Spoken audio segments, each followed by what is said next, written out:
Sally that girl in the kitchen.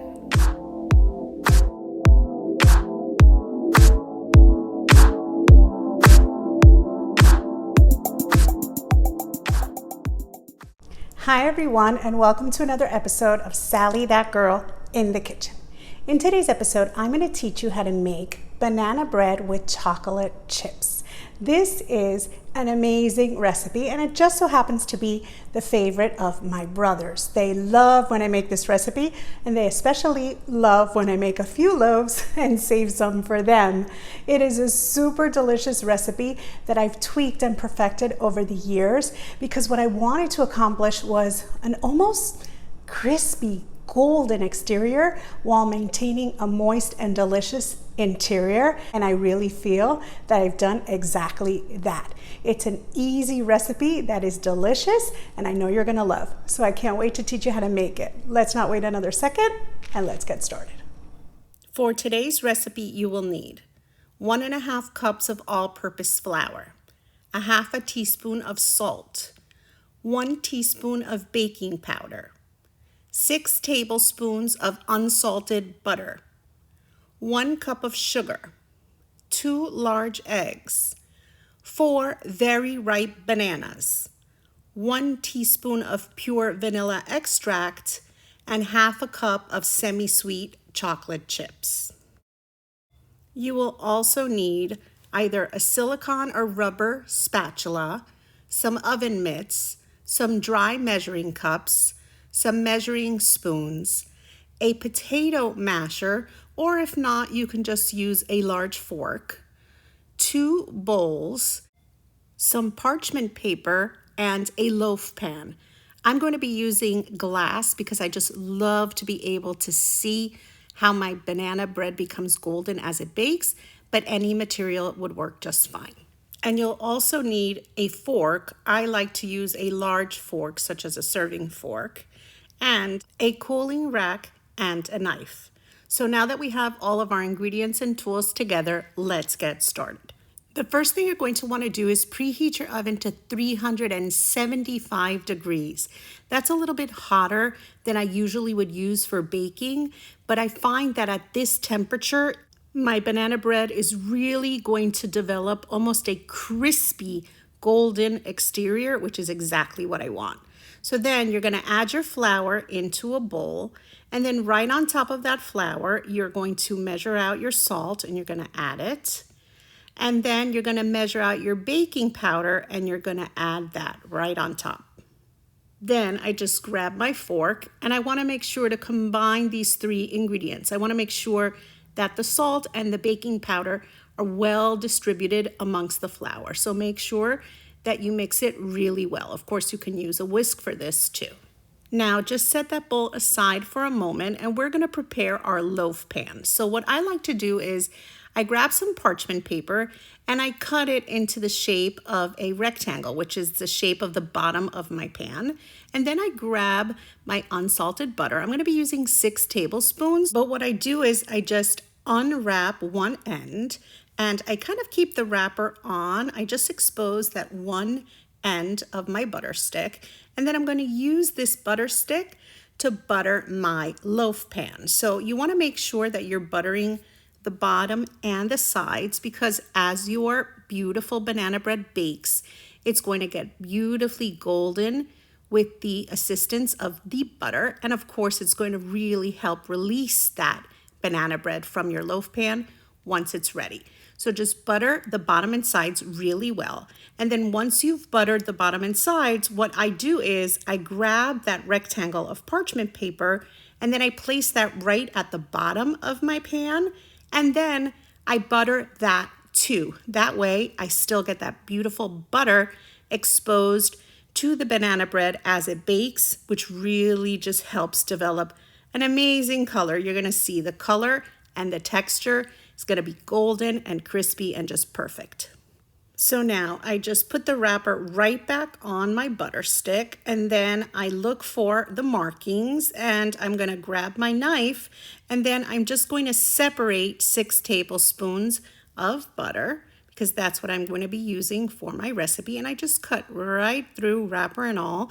the 6 tablespoons, and then I just remove that little piece and I save that for something else. Now, I'm going to set this aside, and what I'm going to do is I'm going to grab this unsalted butter and I'm going to add it to a large bowl and make sure, of course, that it is microwavable, because I'm going to set this butter into the microwave because I want to soften it. I don't want to fully melt it. I just want to soften it. And of course, microwave strengths vary, but in my microwave, it took about 25 or so seconds to just soften my butter. So then I'm just going to pour my sugar right on top of my butter. And I'm just going to grab that same fork. I gave it a little wipe down with some paper towel. And then I'm going to cream my butter and sugar. What does that mean? Basically, it's just a fancy word for grabbing that softened butter together with the sugar and bringing them both together. What you're looking to make is a sort of creamy mixture, hence the name, creaming the butter and sugar. You're just going to bring them both together really well until both of the ingredients are well incorporated. This is one of the reasons I make this recipe so often. It's really just super easy. There are no heavy tools required. It's just some simple bowls, a fork, very, very easy. It really doesn't get any easier than this. So now my butter and sugar have been creamed together. And what I'm going to do is I'm going to add my pure vanilla extract right on top. And the smell in my kitchen right now is divine.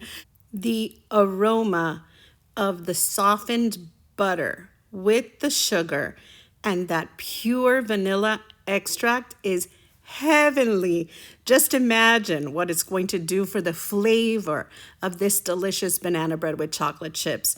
Alone, it smells incredible. Imagine once we add our bananas in.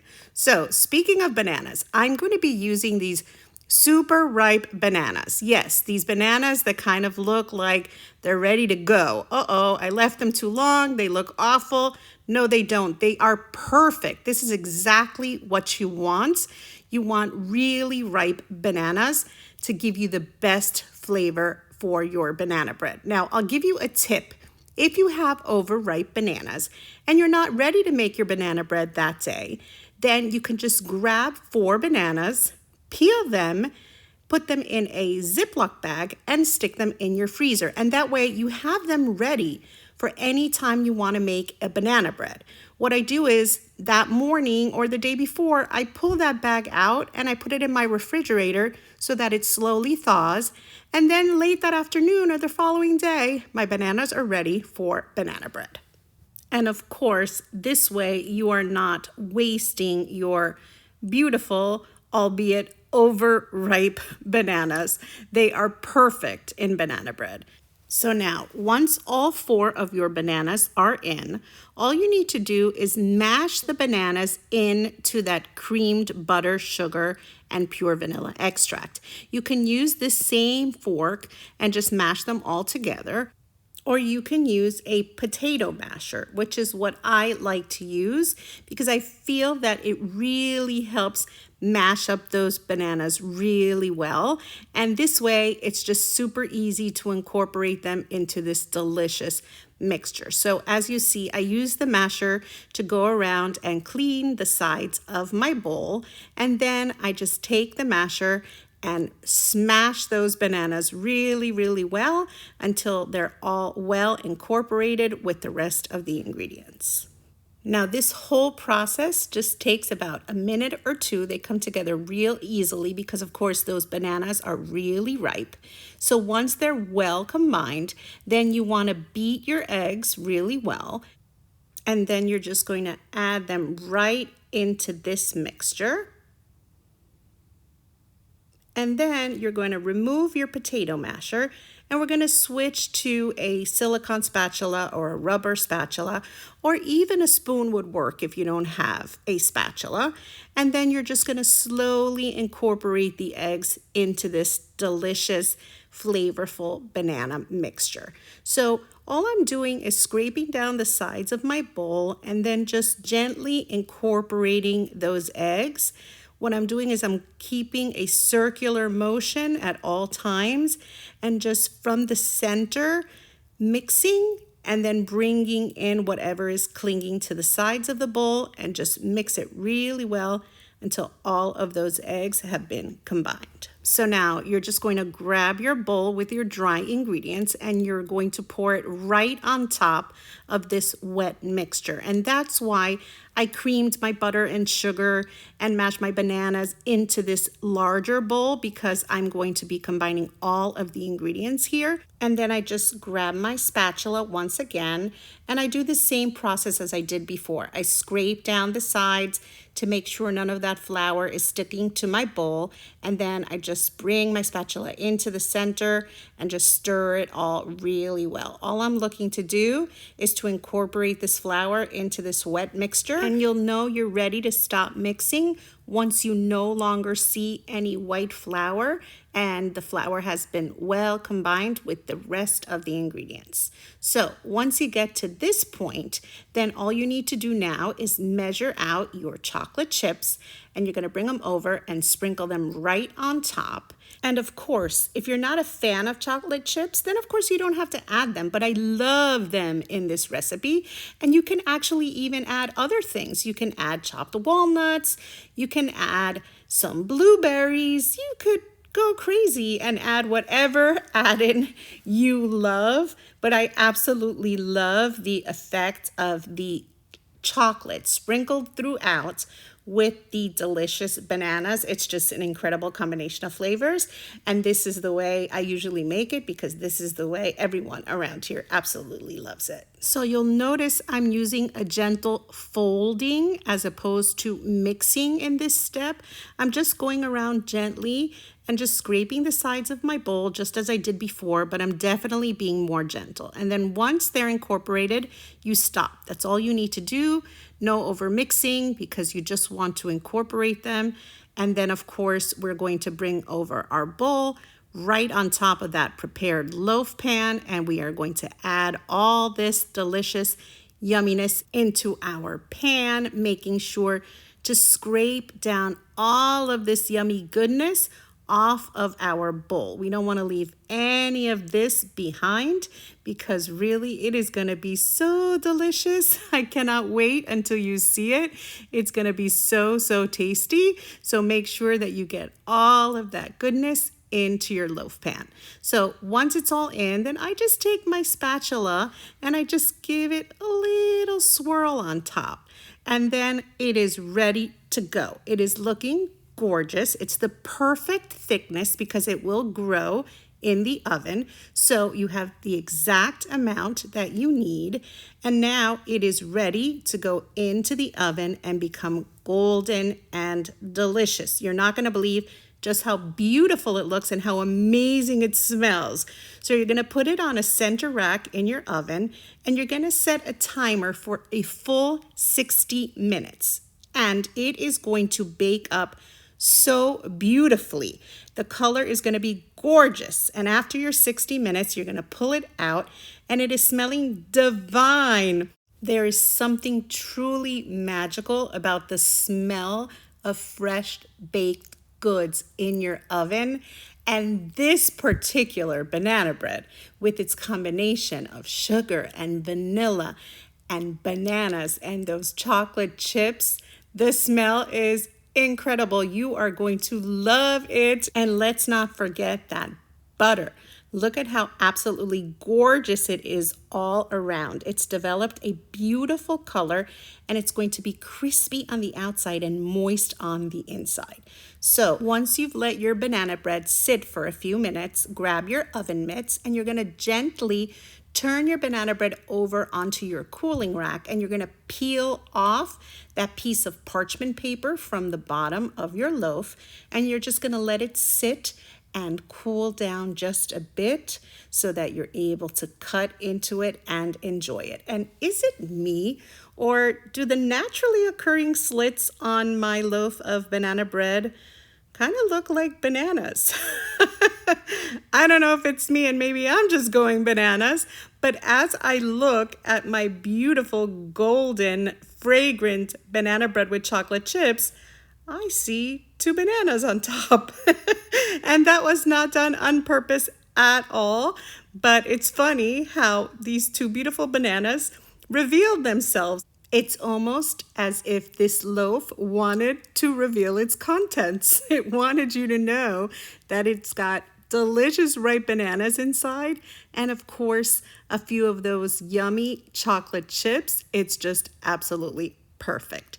So I've let it sit, and now it's cool enough for me to cut into it, and I am going to cut myself a slice. Can you hear that crispiness? It is so beautifully crispy on the outside, and it's going to be moist and delicious on the inside. Doesn't it look absolutely inviting? It's just so perfect. It's the perfect combination of crispiness on the outside and just soft goodness on the inside. So, as I often like to say, enough with the admiring. It's now time for a taste. I'm just going to cut myself a little piece, and I cannot wait. Looking so delicious and smelling amazing. It's perfect. It never disappoints. It's got the perfect texture, the combination of flavors. All of it is just absolutely divine. And the outside, that crispiness, and the inside is just perfectly moist. It's got the perfect texture. It's just amazing. It's so delicious, so golden. So good. So good. This is an easy recipe that everyone is going to love. I promise you, you're going to want to make this over and over again. It's satisfying. It's simple to make, but it is just absolutely divine. So how amazing does this banana bread with chocolate chips look? Did I deliver or what? Didn't I tell you that I was going to make sure that the exterior was nice and golden and crispy while maintaining a delicious moist interior? Well, that's exactly what we've done here. And you saw how easy it is. You can make this in a flash and it is absolutely divine. You can serve it as is. You can serve it room temperature, warm. You can serve it even out of the fridge and it's delicious. And of course, you can warm up a slice and add some vanilla ice cream on top. The sky is the limit. All I do know is that it is divine and I know you're gonna love it. Trust me. No, better yet, don't trust me. You're gonna have to try to make this recipe yourself.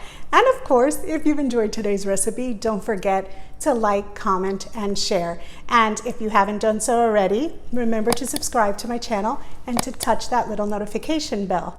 That way, you'll be notified every time I put up a new and exciting recipe. And of course, don't forget to travel over to my video tab because underneath that tab, you're going to find tons of amazing recipes that I already have up on my channel. And if you're not already following me on social media, please follow me as Sally That Girl in the Kitchen on Facebook, Instagram, and on Pinterest. And you can also follow me as Sally That Girl FL on Twitter, Snapchat, and on TikTok. See you next time. Sally That Girl in the kitchen.